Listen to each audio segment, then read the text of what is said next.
So Border Patrol agents are loading this group of about 20 migrants onto this bus. This is what it's like to be caught by the U.S. Border Patrol. Whoa, you got someone climbing the fence right there. Go. Let them on. Let them on. Let them on. A harrowing experience that's not often captured on camera. I'm in the Rio Grande Valley, a heavily policed border region along the U.S.-Mexico border, where this is a common scene. Here, people risk their lives every day to enter the U.S. by crossing this dangerous river. And the first faces they encounter are often Border Patrol agents, like Agent Jesse Moreno. Coming across the border like that is a crime. The way that these individuals came across right now puts my life at risk, your life at risk, and everybody else's life at risk. Border Patrol has long been plagued by accusations of abuse and mistreatment of migrants, many of whom are fleeing poverty, violence, and climate disasters in search of safety. Hearing how dangerous this journey is, and then seeing super young children and a pregnant minor here, it's a lot. We got rare access to a ride-along with Border Patrol to see what it's really like to police the border and to hear from those who are paying the price in hopes of a better life. Has anyone from Border Patrol apologized to you for killing your daughter? Nunca.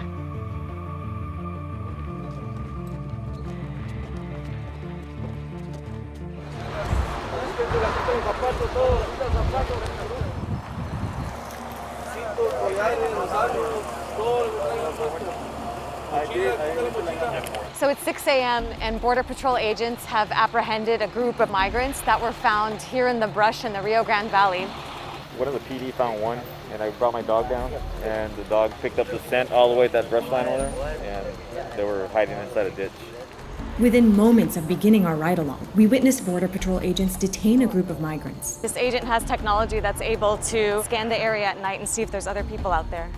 Most of these young men are from Central America and have just crossed the Rio Grande River from the Mexican city of Reynosa. They told us they paid smugglers thousands of dollars to get here. This is Agent Jesse Moreno, who took us on the ride-along. I'm sure they were hoping not to be caught, but we do have our agents out here vigilant. We have technology, infrastructure to be able to apprehend these subjects from entering the U.S. illegally. He told us from here, the group will be taken to a processing facility to be fingerprinted and inputted into their system. How old are you?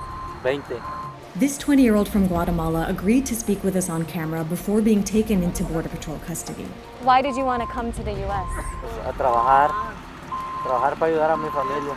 How much did you pay to make this journey? Como $5,000 creo. Eso ya lo pagué y todavía creo que falta un poco más.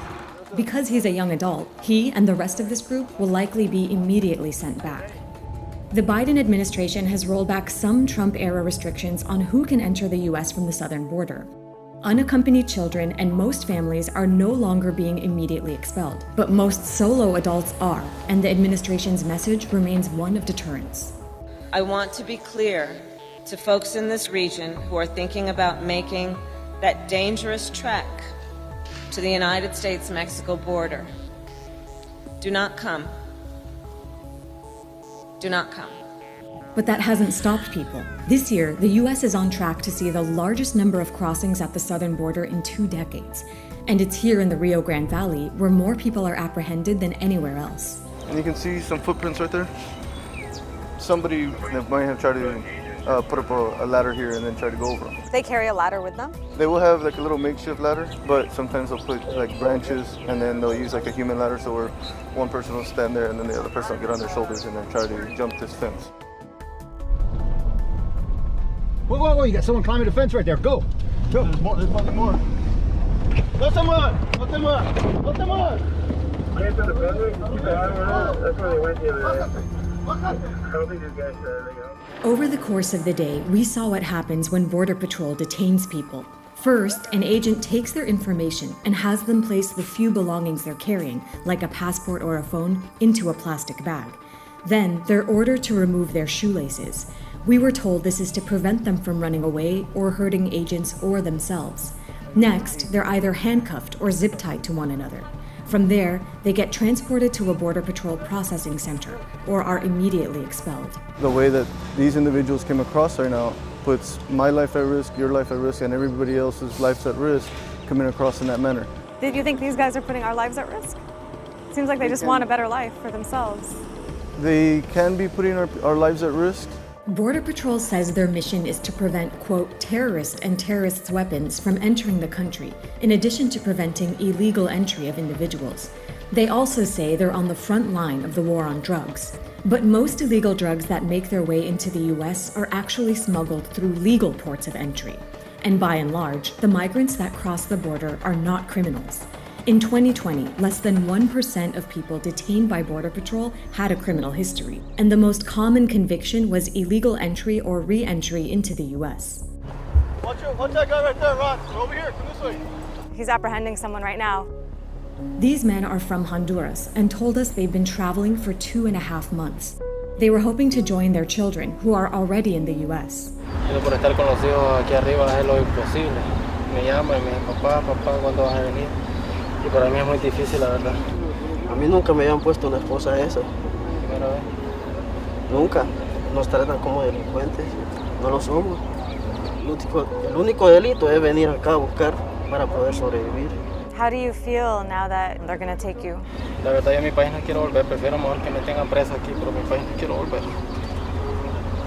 Está muy tremendo la vida.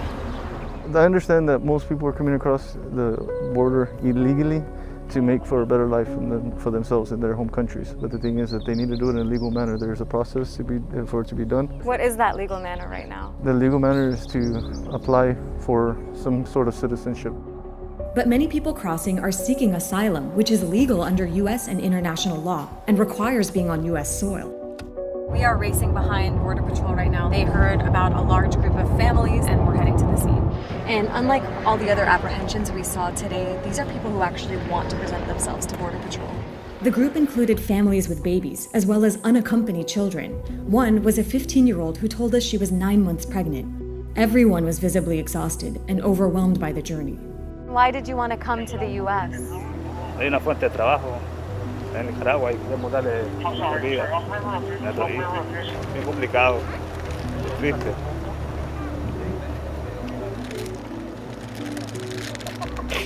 Pero bueno, gracias a Dios pues hemos logrado. Estoy llorando de emoción.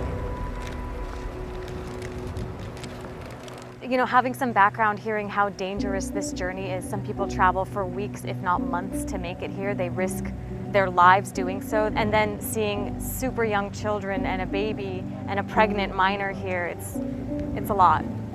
It's a lot to think of everything they've gone through and still what lies ahead.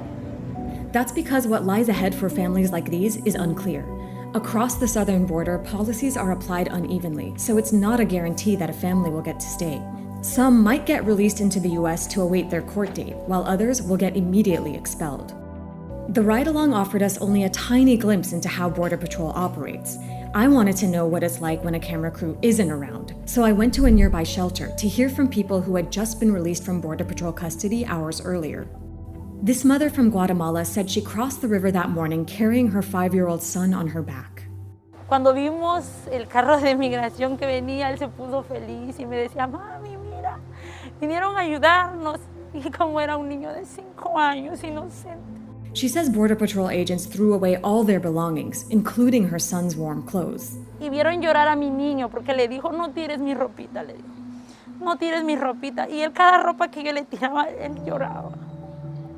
Yo teniendo la impotencia de no poder hacer nada por él. Me lo dejaron sin ropita, solo le dejaron una camisita, que había mucho frío. She says she and a group of migrants slept under a bridge for several hours, under the watchful eye of agents, while waiting to be transferred to the shelter. Y nos decían, despiértense, que ustedes no están de vacaciones, nos decían. Y todos asustados a levantarse. Habían niños que estaban despiertos y empezaron, como todo niño se levanta y se pone a dar vueltas ahí, y le dijeron, o sientas al niño o hago ahorita el papel y te regreso para atrás. Es muy triste que te reciban en un país que no es tuyo de esa forma.